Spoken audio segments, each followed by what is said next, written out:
ओम नमो भगवते वासुदेवाय।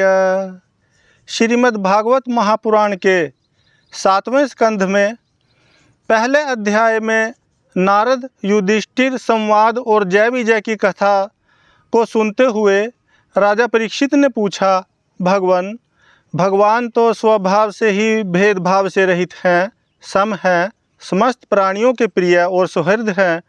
फिर उन्होंने जैसे कोई साधारण मनुष्य भेदभाव से अपने मित्र का पक्ष ले और शत्रुओं का अनिष्ट करे, उसी प्रकार इंद्र के लिए दैत्यों का वध क्यों किया। वे स्वयं परिपूर्ण कल्याण स्वरूप हैं, इसलिए उन्हें देवताओं से कुछ लेना देना नहीं है तथा निर्गुण होने के कारण दैत्यों से कुछ वैर विरोध और उद्वेग भी नहीं है।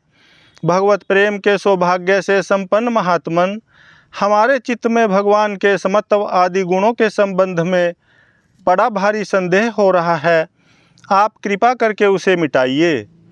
श्री सुखदेव जी ने कहा, महाराज, भगवान के अद्भुत चरित्र के संबंध में तुमने बड़ा सुंदर प्रश्न किया, क्योंकि ऐसे प्रसंग प्रहलाद आदि भक्तों की महिमा से परिपूर्ण होते हैं, जिसके श्रवण से भगवान की भक्ति बढ़ती है। इस परम पुण्यमय प्रसंग को नारद आदि महात्मागण बड़े प्रेम से गाते रहते हैं। अब मैं अपने पिता श्री कृष्ण द्वैपायन मुनि को नमस्कार करके भगवान की लीला कथा का वर्णन करता हूँ। वास्तव में भगवान निर्गुण, अजन्मा, अव्यक्त और प्रकृति से परे हैं। ऐसा होने पर भी अपनी माया के गुणों को स्वीकार करके वे बाध्य बाधक भाव को अर्थात मरने और मारने वाले दोनों के परस्पर विरोधी रूपों को ग्रहण करते हैं। सत्वगुण, रजोगुण और तमोगुण ये प्रकृति के गुण हैं, परमात्मा के नहीं। परीक्षित, इन तीनों गुणों की भी एक साथ ही घटती बढ़ती नहीं होती। भगवान समय समय के अनुसार गुणों को स्वीकार करते हैं। सत्वगुण की वृद्धि के समय देवता और ऋषियों का, रजोगुण की वृद्धि के समय दैत्यों का और तमोगुण की वृद्धि के समय वे यक्ष एवं राक्षसों को अपनाते और उनका अभ्युदय करते हैं। जैसे व्यापन, अग्नि, काष्ठ आदि भिन्न भिन्न आश्रयों में रहने पर भी उनसे अलग नहीं जान पड़ती, परंतु मंथन करने पर वह प्रकट हो जाती है। वैसे ही परमात्मा सभी शरीरों में रहते हैं, अलग नहीं जान पड़ते, परंतु विचारशील पुरुष हृदय मंथन करके उनके अतिरिक्त सभी वस्तुओं का बाध करके अंततः अपने हृदय में ही अंतर्यामी रूप से उन्हें प्राप्त कर लेते हैं। जब परमेश्वर अपने लिए शरीरों का निर्माण करना चाहते हैं, तब अपनी माया से रजोगुण की अलग सृष्टि करते हैं। जब वे विचित्र योनियों में रमण करना चाहते हैं, तब सत्वगुण की सृष्टि करते हैं, और जब वे शयन करना चाहते हैं, तब तमोगुण को बढ़ा देते हैं। परीक्षित, भगवान सत्य संकल्प हैं। वे ही जगत की उत्पत्ति के निमित्त भूत प्रकृति और पुरुष के सहकारी एवं आश्रय काल की सृष्टि करते हैं। इसलिए वे काल के अधीन नहीं, काल ही उनके अधीन है।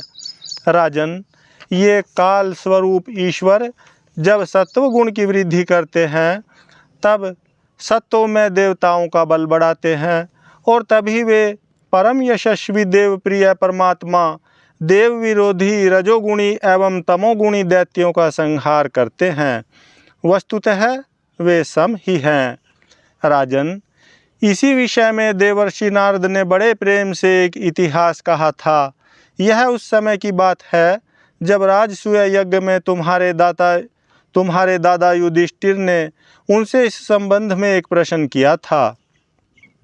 उस महान राजसूय यज्ञ में राजा युधिष्ठिर ने अपनी आँखों के सामने बड़ी आश्चर्यजनक घटना देखी कि चेदीराज शिशुपाल सबके देखते देखते भगवान श्री कृष्ण में समा गया। वहीं देवर्षि नारद भी बैठे हुए थे। इस घटना से आश्चर्यचकित होकर राजा युधिष्ठिर ने बड़े बड़े मुनियों से भरी हुई सभा में उस यज्ञ मंडप में ही देवर्षि नारद से यह प्रश्न किया। युधिष्ठिर ने पूछा, अहो, यह तो बड़ी विचित्र बात है। परम तत्व भगवान श्री कृष्ण में समा जाना तो बड़े बड़े अनन्य भक्तों के लिए भी दुर्लभ है, फिर भगवान से द्वेष करने वाले शिशुपाल को यह गति कैसे मिली? नारद जी, इसका रहस्य हम सभी जानना चाहते हैं। पूर्व काल में भगवान की निंदा करने के कारण ऋषियों ने राजा वेन को नरक में डाल दिया था।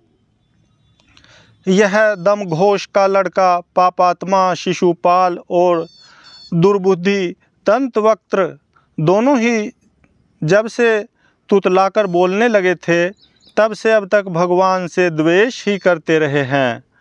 अविनाशी परब्रह्मा भगवान श्री कृष्ण को ये पानी पी पी कर गाली देते रहे हैं, परंतु इसके फलस्वरूप न तो इनकी जीभ में कोढ़ ही हुआ और न इन्हें घोर अंधकार में नरक की ही प्राप्ति हुई। प्रत्युत जिन भगवान की प्राप्ति अत्यंत कठिन है, उन्हीं में ये दोनों सब के सब देखते देखते अनायास ही लीन हो गए। इसका क्या कारण है? हवा के झोंके से लड़खड़ाती हुई दीपक की लौ के समान मेरी बुद्धि इस विषय में बहुत आगा पीछा कर रही है। आप सर्वज्ञ हैं, अतः इस अद्भुत घटना का रहस्य समझाइए। श्री सुखदेव जी कहते हैं, सर्वसमर्थ देवर्षि नारद राजा के ये प्रश्न सुनकर बहुत प्रसन्न हुए। उन्होंने युधिष्ठिर को संबोधित करके भरी सभा में सबके सुनते हुए यह कथा कही। नारद जी ने कहा, युधिष्ठिर, निंदा, स्तुति, सत्कार और तिरस्कार इस शरीर के ही तो होते हैं। इस शरीर की कल्पना प्रकृति और पुरुष का ठीक ठीक विवेक न होने के कारण ही हुई है। जब इस शरीर को ही अपना आत्मा मान लिया जाता है, तब यह मैं हूँ और यह मेरा है ऐसा भाव बन जाता है। यही सारे भेदभाव का मूल है। इसी के कारण ताड़ना और दुर्वचनों से पीड़ा होती है। जिस शरीर में अभिमान हो जाता है कि यह मैं हूँ, उस शरीर के वध से प्राणियों को अपना वध जान पड़ता है। किंतु भगवान में तो जीवों के समान ऐसा अभिमान है कि है नहीं, क्योंकि वे सर्वात्मा हैं, अद्वितीय हैं। वे जो दूसरों को दंड देते हैं, यह भी उनके कल्याण के लिए ही, क्रोधवश अथवा द्वेषवश नहीं है। तब भगवान के संबंध में हिंसा की कल्पना तो की ही कैसे जा सकती है।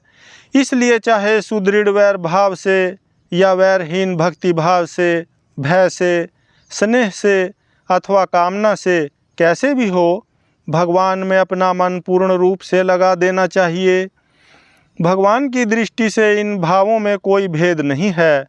युधिष्ठिर, मेरा तो ऐसा दृढ़ निश्चय है कि मनुष्य वैर भाव से भगवान में जितना तन्मय हो जाता है, उतना भक्ति योग से नहीं होता।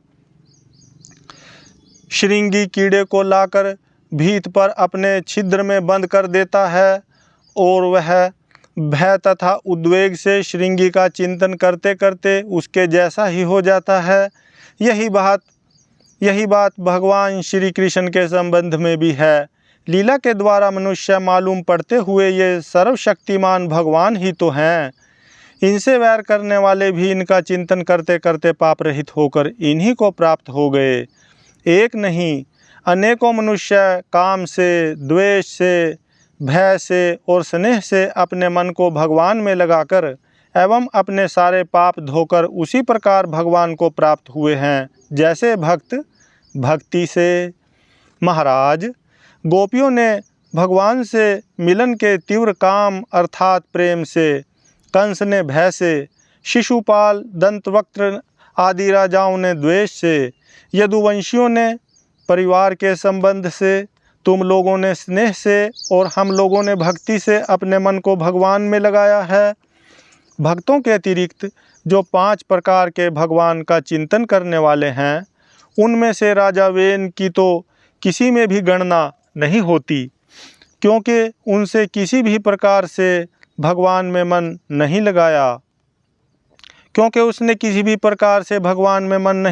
था।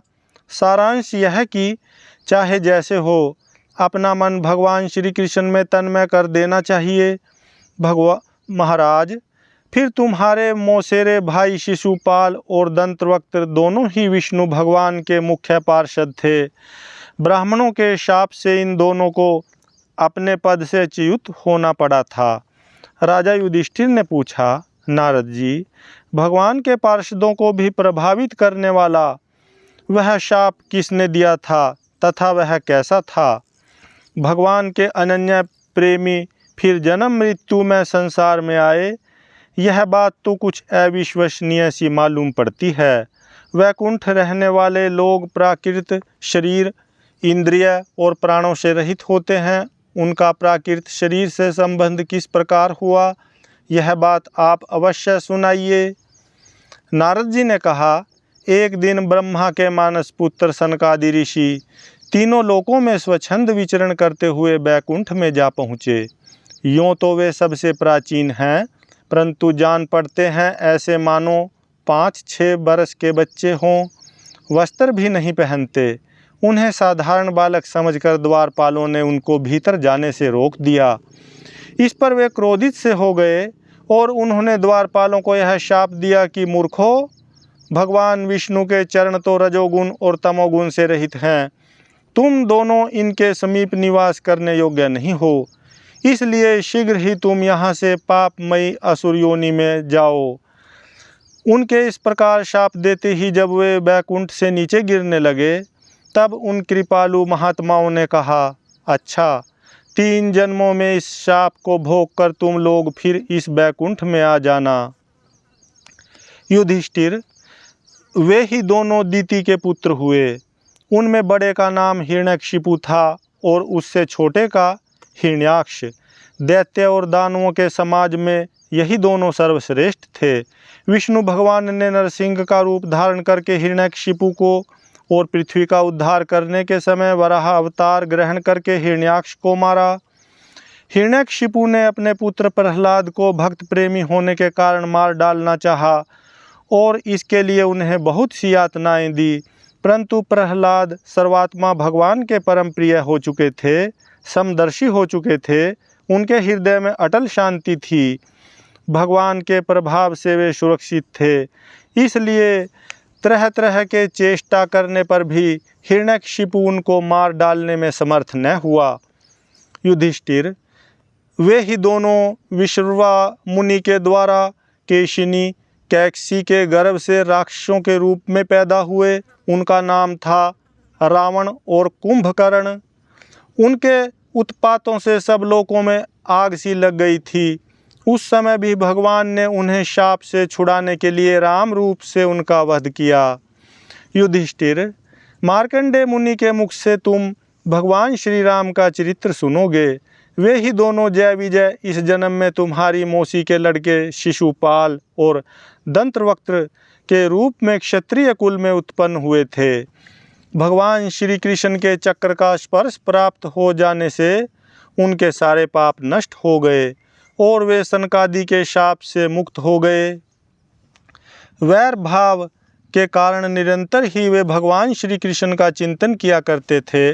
उसी तीव्र तन्मयता के फलस्वरूप वे भगवान को प्राप्त हो गए और पुनः उनके पार्षद होकर उन्हीं के समीप चले गए। युधिष्ठिर ने पूछा, भगवान, हिरण्यकशिपु ने अपने स्नेह भाजन पुत्र प्रहलाद से इतना द्वेष क्यों किया? फिर प्रहलाद तो महात्मा थे, साथ ही यह भी बतलाइए कि किस साधन से प्रहलाद भगवन्मय हो गए। इससे आगे की कथा में हिरण्याक्ष का वध होने पर हिरण्यकशिपु का अपनी माता और कुटुंबियों को समझाना। इस कथा को सुनाते हुए नारद जी ने कहा, युधिष्ठिर, जब भगवान ने वराहावतार धारण करके हिरण्याक्ष को मार डाला, तब भाई के इस प्रकार मारे जाने पर हिरण्यकशिपु रोष से जल भुन गया और शोक से संतप्त हो उठा। वह क्रोध से कांपता हुआ अपने दांतों से बार बार होठ चबाने लगा। क्रोध से ददकती हुई आँखों की आग के धुएं से धूमिल हुए आकाश की ओर देखता हुआ वह कहने लगा। उस समय विकराल दाढ़ों, आग उगलने वाली उग्र दृष्टि और चढ़ी हुई भौहों के कारण उसका मुंह देखा न जाता था। भरी सभा में त्रिशूल उठाकर उसने द्विमूर्धा त्र्यक्ष, शंबर, शतबाहु, हैग्रीव, नमुची, पाक, इल्वल, विप्रचिति, पुलोमा और शकुन आदि को संबोधन करके कहा, दैत्यों और दानवों, तुम सब लोग मेरी बात सुनो और उसके बाद जैसे मैं कहता हूँ वैसे करो। तुम्हें यह ज्ञात है कि मेरे क्षुद्र शत्रुओं ने मेरे परम प्यारे और हितैषी भाई को विष्णु से मरवा डाला है। यद्यपि वह देवता और दैत्य दोनों के प्रति समान है, तथापि दौड़ धूप और अनुनय विनय करके देवताओं ने उसे अपने पक्ष में कर लिया है। यह विष्णु पहले तो बड़ा शुद्ध और निष्पक्ष था, परंतु अब माया से वराह आदि रूप धारण करने लगा है और अपने स्वभाव से च्युत हो गया है। बच्चे की तरह जो उसकी सेवा करे उसी की ओर हो जाता है, उसका चित्त स्थिर नहीं है। अब मैं अपने इस शूल से उसका गला काट डालूंगा और उसके खून की धारा से अपने रुधिर प्रेमी भाई का तर्पण करूंगा, तब कहीं मेरे हृदय की पीड़ा शांत होगी। उस मायावी शत्रु के नष्ट होने पर, पेड़ की जड़ कट जाने पर डालियों की तरह सब देवता अपने आप सूख जाएंगे, क्योंकि उनका जीवन तो विष्णु ही है। इसलिए तुम लोग इसी समय पृथ्वी पर आओ, इसी समय तुम लोग पृथ्वी पर जाओ। आजकल वहाँ ब्राह्मण और क्षत्रियों की बहुत बढ़ती हो गई है। वहाँ जो लोग तपस्या, यज्ञ, स्वाध्याय, व्रत और दान आदि शुभ कर्म कर रहे हों, उन सबको मार डालो। विष्णु की जड़ है द्विजातियों का धर्म कर्म, क्योंकि यज्ञ और धर्म ही उसके स्वरूप हैं। देवता, ऋषि, पितर, समस्त प्राणी और धर्म का वही परम आश्रय है। जहाँ जहाँ ब्राह्मण, गाय, वेद, वर्णाश्रम और धर्म कर्म हों, उन उन देशों में तुम लोग जाओ, उन्हें जला दो, उजाड़ डालो। दैत्य तो स्वभाव से ही लोगों को सताकर सुखी होते हैं। दैत्यराज हिरण्यकशिपु की आज्ञा उन्होंने बड़े आदर से सिर झुकाकर स्वीकार की और उसी के अनुसार जनता का नाश करने लगे। उन्होंने नगर, गांव, गौओं के रहने के स्थान, बगीचे, खेत, टहलने के स्थान, ऋषियों के आश्रम, रतन आदि की खाने, किसानों की बस्तियां, तराई के गांव, अहीरों की बस्तियां और व्यापार के केंद्र, बड़े बड़े नगर जला डाले। कुछ दैत्यों ने खोदने के शस्त्रों से बड़े बड़े पुल, परकोटे और नगर के फाटकों को तोड़ फोड़ डाला, तथा दूसरों ने कुल्हाड़ियों से फले फूले हरे भरे पेड़ काट डाले। कुछ दैत्यों ने जलती हुई लकड़ियों से लोगों के घर जला दिए। इस प्रकार दैत्यों ने निरीह प्रजा का बड़ा उत्पीड़न किया। उस समय देवता लोग स्वर्ग छोड़कर छिपे रूप से पृथ्वी में विचरण करते थे। युधिष्ठिर, भाई की मृत्यु से हिरण्यकशिपु को बड़ा दुख हुआ था। जब उसने उसकी अंत्येष्टि क्रिया से छुट्टी पा ली, तब शकुनी, शंबर, धृष्ट, भूत, संताप, वृक, कालनाभ, महानाभ, हरिश्मश्रु और उत्कच अपने इन भतीजों को सांत्वना दी। उनकी माता रुषाभानु को और अपनी माता दिति को देश काल के अनुसार मधुर वाणी से समझाते हुए कहा। हिरण्यकशिपु ने कहा, मेरी प्यारी माँ, बहू और पुत्रों, तुम्हें वीर हिरण्याक्ष के लिए किसी प्रकार का शोक नहीं करना चाहिए। वीर पुरुष तो ऐसा चाहते ही हैं कि लड़ाई के मैदान में अपने शत्रु के सामने उसके दांत खट्टे करके प्राण त्याग करें। वीरों के लिए ऐसी ही मृत्यु श्लाघनीय होती है। देवी, जैसे प्याऊ पर बहुत से लोग इकट्ठे हो जाते हैं, परंतु उनका मिलना जुलना थोड़ी देर के लिए ही होता है, वैसे ही अपने कर्मों के फेर से दैववश जीव भी मिलते और बिछुड़ते हैं। वास्तव में आत्मा नित्य, अविनाशी, शुद्ध, सर्वगत, सर्वज्ञ और देह, इंद्रिय आदि से पृथक है। वह अपनी अविद्या से ही देह आदि की सृष्टि करके भोगों के साधन सूक्ष्म शरीर को स्वीकार करता है। जैसे हिलते हुए पानी के साथ उसमें प्रतिबिंबित होने वाले वृक्ष भी हिलते से जान पड़ते हैं और घुमाई जाती हुई आँख के साथ सारी पृथ्वी ही घूमती सी दिखाई देती है।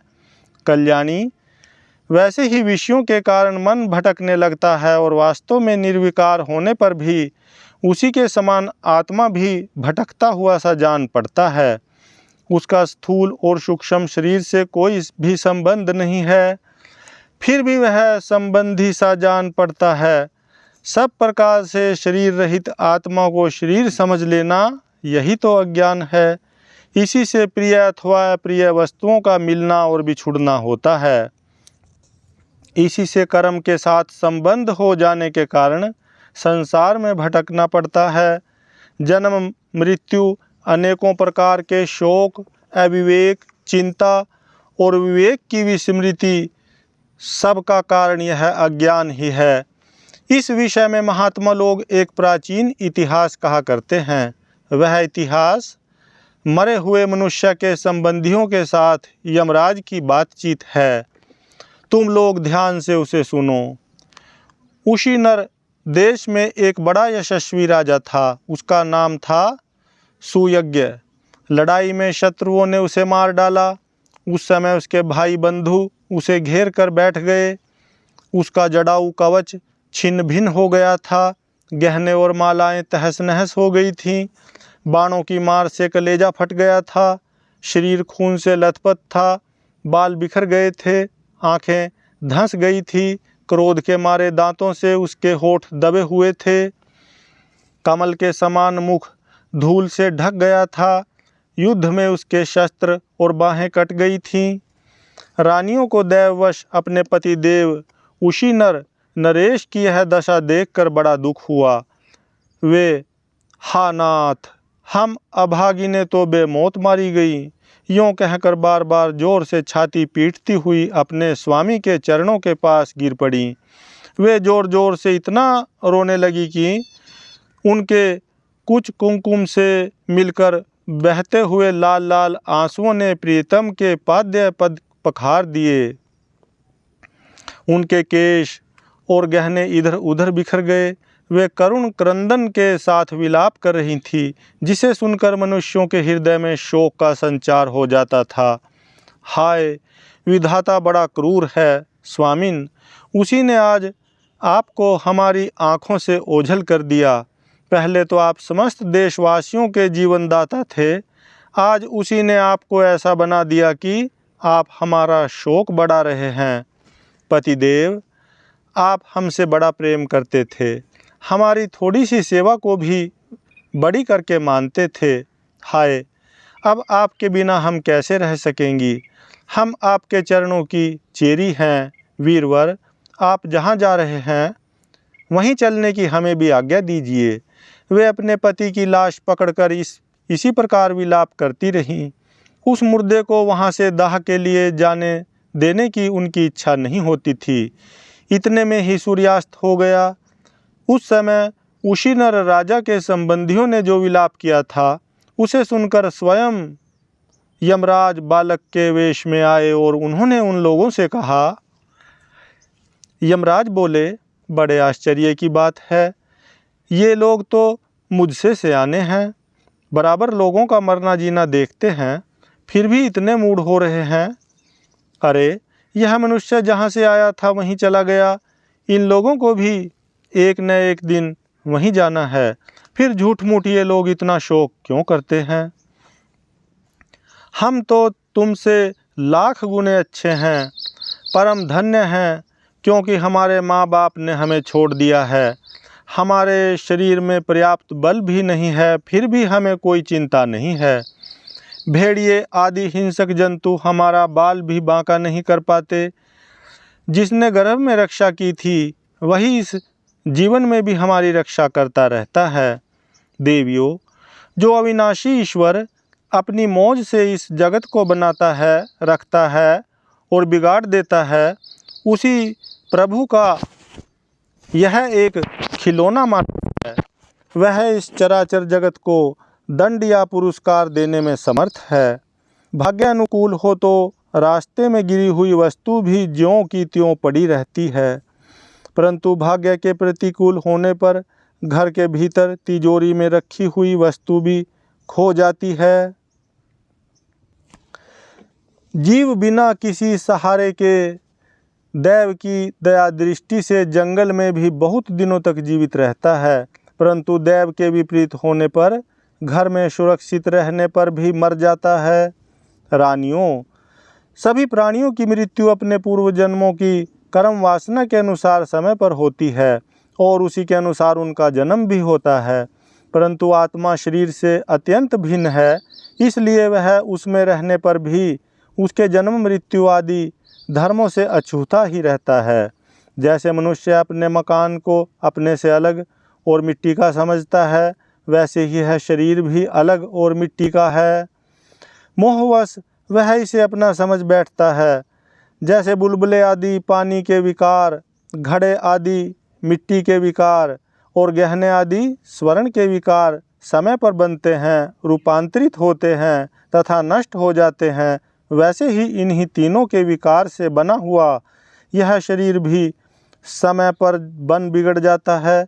जैसे काठ में रहने वाली व्यापक अग्नि स्पष्ट ही उससे अलग है, वैसे देह में रहने पर भी वायु का उससे कोई संबंध नहीं है।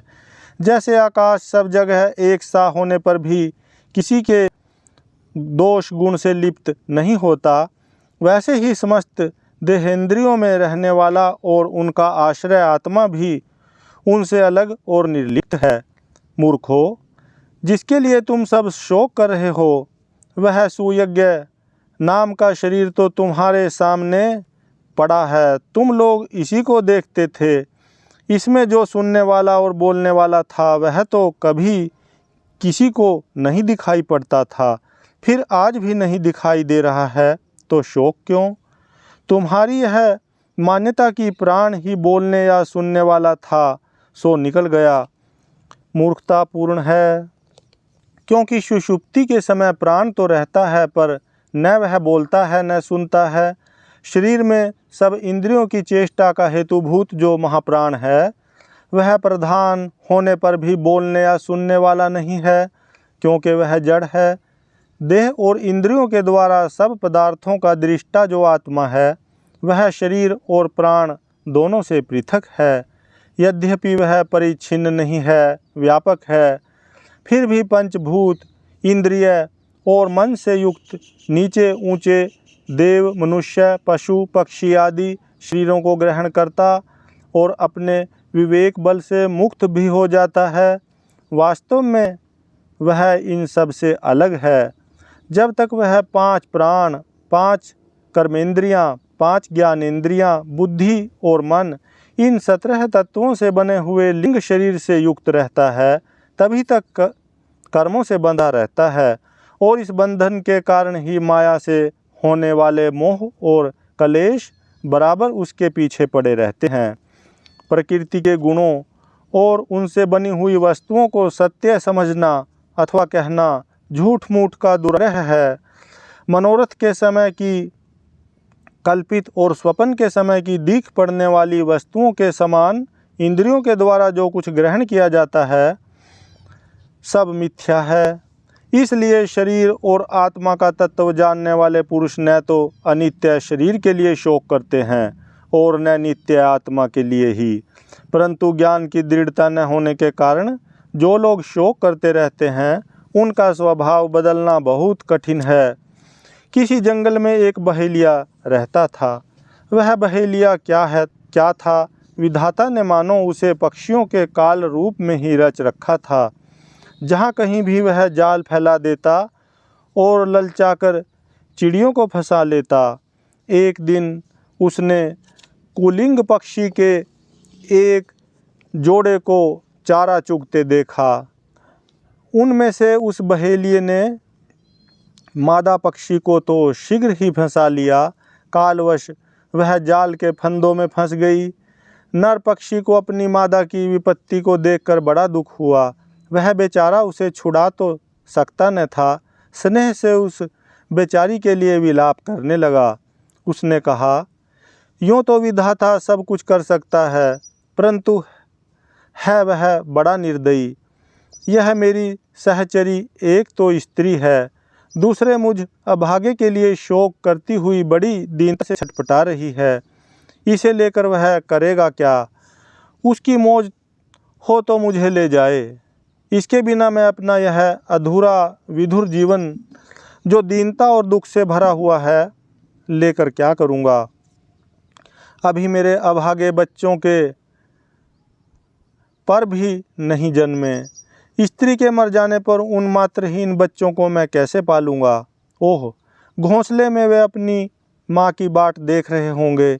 इस तरह वह पक्षी बहुत सा विलाप करने लगा। अपनी सहचरी के वियोग से वह आतुर हो रहा था। आंसुओं के मारे उसका गला रूंध गया था। तब तक काल की प्रेरणा से पास ही छिपे हुए उसी बहेलिये ने ऐसा बाण मारा कि वह भी वहीं पर लौट गया। मूर्ख रानियों, तुम्हारी भी यही दशा होने वाली है। तुम्हें अपनी मृत्यु तो दिखती नहीं और इसके लिए रो पीट रही हो। यदि तुम लोग 100 बरस तक इसी तरह शोकवश छाती पीटती रहो तो भी अब तुम इसे नहीं पा सकोगी। हिरण्यकशिपु ने कहा। उस छोटे से बालक की ऐसी ज्ञानपूर्ण बातें सुनकर सब के सब दंग रह गए। उसी नरेश के भाई बंधु और स्त्रियों ने यह बात समझ ली कि समस्त संसार और इसके सुख दुख अनित्य एवं मिथ्या हैं। यमराज यह उपाख्यान सुनाकर वहीं अंतर ध्यान हो गए। भाई बंधुओं ने भी सुयज्ञ की अंत्येष्टि क्रिया की। इसलिए तुम लोग भी अपने लिए या किसी दूसरे के लिए शोक मत करो। इस संसार में कौन आत्मा है और कौन अपने से भिन्न, क्या अपना है और क्या पराया। प्राणियों को अज्ञान के कारण ही यह अपने पराये का दुराग्रह हो रहा है।